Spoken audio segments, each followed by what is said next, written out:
पे लगी है वो निकल के अलग नहीं हो सका। हाँ, स्वागत है आपका और आप देख रहे हैं अपना लोकप्रिय चैनल श्रीवास टाइम्स। आज श्रीवास टाइम्स की टीम मध्य प्रदेश के छतरपुर जिले की जनपद पंचायत राजनगर के अंतर्गत चंदनगर और शिवराजपुर के बीच एक शिवराजपुर के किसान से मिलने जा रही है, जहां पर उस किसान के साथ लोगों ने किस प्रकार की दुर्दशा कर दी और आज वह किसान जगह जगह चक्कर लगा रहा है, शासन प्रशासन से लगातार गुहार लगा रहा है, लेकिन उसके साथ में किस प्रकार का धोखाधड़ी का मामला सामने आया है, जो आज हम उस किसान से डायरेक्ट आपको रूबरू कराकर दिखाएंगे और मुलाकात करेंगे। देखें, जुड़े रहे हमारे साथ। भैया जी, आपका नाम क्या है? शुभ। हमारा नाम कमलेश कुशवाहा। कहाँ के निवासी थे आप? हम पहले कहाँ थे आप? बड़े ठीक रहने वाले हैं। हमारा एमपीटीसी प्लांट में जमीन चली गई थी, तो हम लोगों ने चंदनगर शिवराजपुर मौजा में जमीन खरीदी थी। कब खरीदी आपने जमीन? जी, हमने जमीन खरीदी 2013 में। किसके माध्यम से? जे राजाराम कुशवाहा है, टिकरी के रहने वाले हैं, उनके माध्यम से हम लोगों ने जमीन खरीदी थी। किसकी जमीन खरीदी थी आपने? राम सेवक तिवारी पिता लक्ष्मी प्रसाद तिवारी की जमीन थी। तो आप उस जमीन पर अभी क्या कागज है? बिल्कुल, हम कागज हैं। हमारा जमीन हम अपनी जोतते हैं, बेचते हैं, खेती करते हैं जी, हमारा सब कुछ है। हम लोग अपनी फसल जो पंचायत में भी डालते हैं, हमारा वो भी बना हुआ है, जो मतलब गेहूँ डालने का पंजीयन होता है, वो भी हम लोग डालते हैं। फिर कैसी समस्या आई कि आपके ऊपर धोखाधड़ी का मामला दर्ज हुआ? आखिर क्या वजह थी? हमारे भाई जो इस वजह से धोखाधड़ी का मामला दर्ज हुआ कि जो पहले अब हम लोगों ने जमीन खरीदी थी, तो यहाँ पे उनका कब्जा था पप्पू पाठक का। तो उन लोगों से भाई पटवारी आया, हम उन्होंने अपनी जमीन खरीदी, नामांकन कराया, कब्जा उनका था, तो उन लोगों से जमीन मांगी, तो उन लोगों ने भाई वो लोग दबंग लोग हैं, तो दबंग लोगों के द्वारा हम लोगों को जमीन नहीं मिल रही थी। इस वजह से हम लोगों ने 250 का दावा लगाया एसडीएम के यहाँ पे, तो हम लोगों को एसडीएम के जरिए और 250 के दावा के अनुसार हम लोगों को जमीन मिली थी। तो इस वजह से ओम प्रकाश पाठक के द्वारा हम लोगों के ऊपर ये 420 का केस लगाया गया है, क्योंकि उनके जो कब्जा किए थे, तो हम लोगों ने जमीन उन लोगों से 250 के दावा से ले ली, तो उन लोगों ने इसके जलन की वजह से हम लोगों से जमीन जी हम लोगों को 420 के केस में फंसा दिया गया है। फिर एक जानकारी और अभी सुनने को मिली है कि आपके द्वारा यह जमीन विक्रय पत्र भी की गई, और किसको दी गई थी? श्रीमान जी, हम लोगों को भाई अपने बच्चियों की भतीजों की शादी संबंध करने थे। हम लोग किसान आदमी हैं, किसान आदमी के पास इतनी कोई आमद नहीं है कि जो अपना घर का भरण पोषण कर भी कर लें और शादी संबंध भी कर लें। और आज हम लोग 2013 से केस लड़ रहे हैं।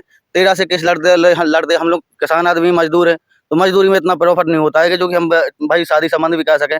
तो भाई केस लड़ते लड़ते हम लोगों को ऊपर इतना कायज हो गया था कि जो कि हम लोगों को शादी संबंध करने में संकट आता था। इसलिए हम लोगों ने भाई कोर्ट का जो बेचने चल रही थी, हम लोगों ने कहा कि भाई इसमें ऐसा तो कुछ है नहीं है कि जो हम अपनी जमीन ना बेच सकें। तो हम लोगों ने भाई ग्राहक आए, ठीक है, और जो यहाँ के रमेश रेकवार हैं, वो लेके आए, तो उन लोगों के जरिए हम लोगों को उन्होंने कहा कि जमीन बेच दो। हम लोगों के भाई हम लोगों को पैसा की जरूरत थी, तो इसलिए हम लोगों ने बेच दी। कितने पैसे में आपने जमीन बेची थी? जी, हमने जमीन बेची थी 1,89,00,000 में। तो फिर क्या हुआ इसके बाद? इसके बाद मतलब इसकी वजह से कि आपकी जमीन बिक गई थी, फिर क्या आपत्ति लग गई आपके ऊपर कि आप ऊपर दोबारा? भाई जैसे हमने अपनी जमीन बेची, तो उनका नामांकन होना था, तो ओम प्रकाश पाठक ने भाई उन लोगों को भड़का दिया, धमकाया भी है कि ये जमीन नहीं लो।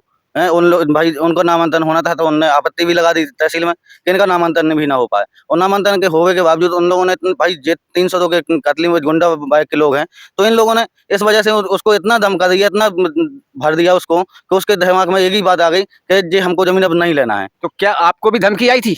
हम लोगों को जोतने बहने के संबंध में आई थी कि यहाँ से जो हम अपनी यहाँ से जमीन अपनी यहाँ से कह रहे थे कि जो इस साइड मत ढालना, न सिंचाई करना, नहीं तो हम ट्रैक्टर ले आके और जुताई कर देंगे, तो हम लोग यहाँ पे सिंचाई करोगे। तो हम लोगों को तो भाई बेबस है, तो वो तो चाहे सिंचाई जुताई करें, चाहे मारे, चाहे पीटे, कुछ भी करें। तो ये बताइए, आप जैसे पुलिस ने आपके ऊपर मामला ठगी का शिकार बनाया है आप लोगों को, तो इसके लिए आप परेशान हो रहे दादा? कहाँ आपने शिकायत की है? हमने एसपी साहब के यहाँ पे भी शिकायत 5-6 बार की है, और थाने में शिकायत करने गए थे, तो उन लोगों ने वहाँ पे धमका के हम लोगों को भगा दिया गया था। तो हम लोग सीधे भाई एसपी साहब के यहाँ पे 3-4 बार अभी आवेदन लगा चुके हैं, और हम लोगों को कोई आश्वासन अभी तक कुछ आश्वासन नहीं मिला है कि हमारे पास साथ होने क्या वाला है। हम लोग भाई 420 का हम लोगों के ऊपर मुकदमा है, तो हम लोग दादा भटकते फिरते हैं, क्या करें। हम लोग भाई इतने पढ़े लिखे नहीं है, कानूनी प्रक्रिया में हम लोग जानते नहीं है कि जो कि हम लोग इस वजह से कि कुछ हम काम कर सकें, क्या कर सकें। कितने भाई हैं आप लोग? हम 4 भाई हैं।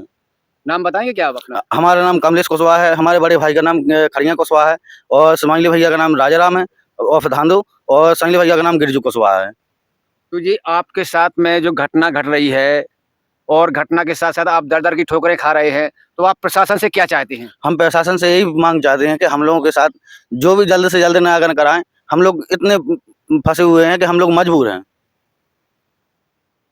तो अब क्या चाहते हैं आप कि जिस शासन से आप न्याय के लिए गुहार लगा रहे हैं, तो अब शासन से न्याय लगा लगा के आप क्या चाहते हैं कि हमें क्या होना चाहिए? तुम्हारे साथ में जो घटना घटी है, गुंडों के द्वारा धमकी दी जा रही है, प्रशासन आपकी सुन नहीं रहा है, आकर जे श्रीमान जी, भाई जैसे हम लोगों के ऊपर आरोप बार-बार लगाए जा रहे हैं, बार-बार हम लोगों को परेशान किया जा रहा है।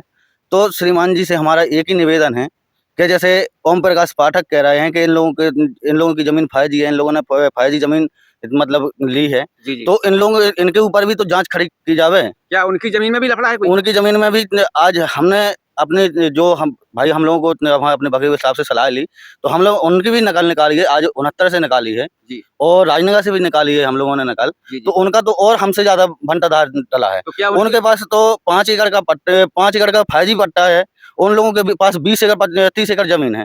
तो इन लोगों के ऊपर ओम प्रकाश पाठक के ऊपर क्यों जाँच नहीं की जा रही है? तो क्या- भाई ये इनके पास तो भाई फर्जी तरीके से बसें भी चलती होंगी, फर्जी तरीके से ये केस भी करवाते हैं, केस भी करते हैं, जनता को परेशान भी करते हैं। और आज मौका बाजार पे देखा जाए तो जो दलित समाज के लोग हैं और जो गरीब व्यक्ति हैं, उन लोगों को कई ऐसे नाम ऐसे संबंध में आ रहे हैं कि जो कि उनका अस्तित्व ही नहीं वहाँ पे बचा है। भाई पूरा पे कब्जा कर रखा है, उन लोगों को धमकाया जाता है, वो मारने पीटने की जो भी रास्ता दिखाई जाती हो, तो इसको तो हमको पता नहीं है। लेकिन आज उनके ऊपर भी जाँच हम प्रशासन से यही चाहते हैं कि हम उनके भी डॉक्यूमेंट लगा रहे हैं, तो उनके भी ऊपर जाँच कराई जावे कि उनके पास कितनी फर्जी ज़मीन है और कितने मजबूर लोगों की व्यक्ति को ज़मीन के वो हड़पे हैं, उनके ऊपर भी जाँच कराई जावे। उनको भी प्रशासन देखे तब तो उनको पता चले कि हमारे पास इनने ठगी की है कि हम खुद ठगी कर रहे हैं। दूसरे को ठगी साबित कराना चाहते हैं, लेकिन वो भी ठगी कर रहे हैं प्रशासन की ज़मीन से। और भाई पर्दी ज़मीन भाई शासन की जो पर्दी संपत्ति ज़मीन है, उनको भी उन्होंने वहाँ पे जोतते हैं, बेचते हैं, उसमें पज खाते हैं। उस पे कोई प्रशासन और शासन कोई छिड़कानी नहीं कर रही। लेकिन क्या है, हम लोग गरीब आदमी हैं, अनपढ़ आदमी हैं। भाई जो कानूनी प्रक्रिया है उसको हम जानते नहीं हैं, इसलिए हम लोगों को दबाया जा रहा है। भाई वो चलते पहुआ वाले, उनकी शासन प्रशासन सब कुछ है उनके पास, नेता नगरी सब कुछ है उनके पास। तो भाई उनके ऊपर भी तो 420 की जावे।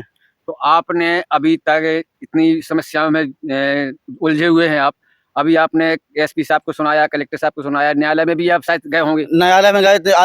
आज हमारा जब ओम प्रकाश पाठक ने हमारे ऊपर 420 का मुकदमा जारी करवाया था, तो हम लोगों ने अपनी जमानत करा ली थी हाई कोर्ट से। तो आज 1 साल 9 महीने हो गए, अभी तक पुलिस प्रशासन ने जांच प्रतिवेदन नहीं भेजा है। मतलब तो भाई ये बमीठा थाने की लापरवाही। बिल्कुल सरासर भाई बमीठा थाने और जो पप्पू पाठक हैं, तो पप्पू पाठक जो बमीठा थाने से कहते हैं, वही बमीठा थाना उसी तरीके से चल रहा है। नहीं तो देखो ऐसा कहीं नहीं होता है कि आज 1.5 साल होने के बावजूद और मैं पुलिस प्रतिवेदन ना भेजे कोर्ट में। भाई कोर्ट से बढ़ के पुलिस थाना नहीं है। बिल्कुल सही लेकिन ऐसा कोर्ट भी नहीं कोई दबाव बना रही है प्रशासन ने थाने के ऊपर कि जो कि इनके ऊपर ये सही सिद्ध हो जावे। भाई ये लोग भी चाहते हैं कि थाने में, इसलिए भाई कई बार हमारे वकील साहब ने आवेदन लगाया कि आप डायरी पेश करो, डायरी प्रतिवेदन पेश करो। तो उनके वकील जो है तो मोहलत के ऊपर मोहलत मांगते जा रहे हैं, मोहलत के ऊपर मोहलत मांगते जा रहे हैं। इसलिए मोहलत मांग रहे हैं वो कि इनको कहीं ना कहीं मौका मिले और हम लोगों को दोबारा फंसा दिया जावे। तो ये एक गरीब किसानों की समस्या, एक तरफ तो आपको बता दें कि प्रदेश के मुख्यमंत्री डॉक्टर मोहन यादव जो किसानों की समस्या के लिए तत्पर तैयार रहते हैं और समस्या का निदान करते हैं, लेकिन आज छतरपुर जिले के एक किसान बेचारे दर दर की ठोकर खा रहे हैं। शासन प्रशासन से गुहार लगाने के बाद भी इनकी फरियाद सुनने वाला कोई नहीं है। फिर सवाल उठता है कि आखिर ऐसे किसानों के साथ में प्रशासन आखिर अपनी फरियाद, इनकी फरियाद पर क्यों ध्यान नहीं देती है, जो शासन प्रशासन के लिए चुनौती का विषय बना हुआ है। देखते हैं इस विशेष खबर में।